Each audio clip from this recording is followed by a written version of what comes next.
اپنے بیٹے کو وصیت میں لکھتا ہے، بیٹا چھوٹا تھا جب وہ شہید ہوا، اب تو شاید تھوڑا بڑا ہو گیا ہوگا، لیکن اس نے وصیت کی کہ جب بڑے ہو تب تم سمجھ سکو.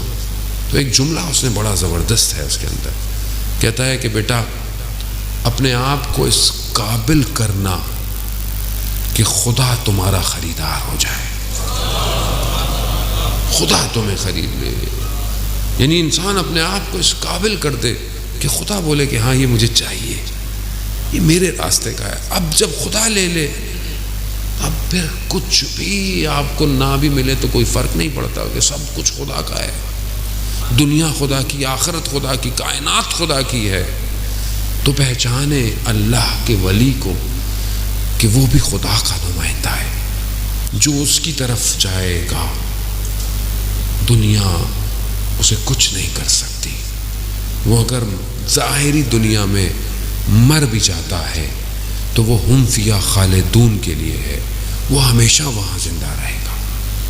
یہی کمال ہے عزیزان محترم. لوگوں نے یہ کمال دیکھا. ایک عالم دین بیان کرتے ہیں کہ میں کربلا میں امام کے حرم میں تھا اور میں زری کے مقابلے میں کھڑا ہوا، سامنے کھڑا ہوا. میں نے ایک جوان کے مصائب پڑھے، وہ جوان جسے علی اکبر کہتے ہیں، میں نے اس کے مصائب پڑھے.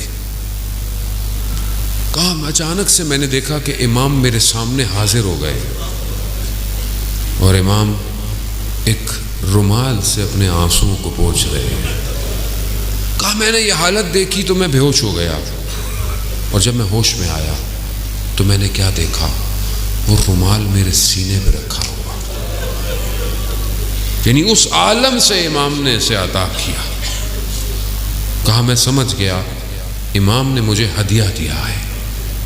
کہا میں وہ رومال لے کے گھر گیا، جہاں آیا تھا میں نے اس کے ٹکڑے ٹکڑے کر کے لوگوں میں بانٹے تبرکاً، اور ایک حصہ اپنے لیے رکھا اور اپنی زوجہ سے کہا کہ دیکھو اگر میں مر جاؤں تو اس کو میری قبر میں میری گردن کے ساتھ رکھ دینا، اور اگر تم مجھ سے پہلے چلی جاؤ تو یہ تمہیں میں دے دوں گا.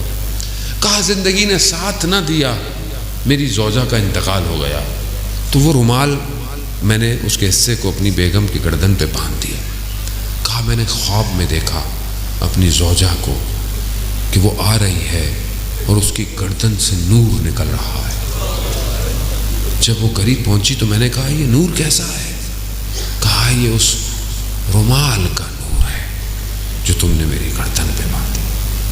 بڑی قیمت ہے ان آنسوؤں کی، یہ جو امام حسین کے غم میں نکلتے.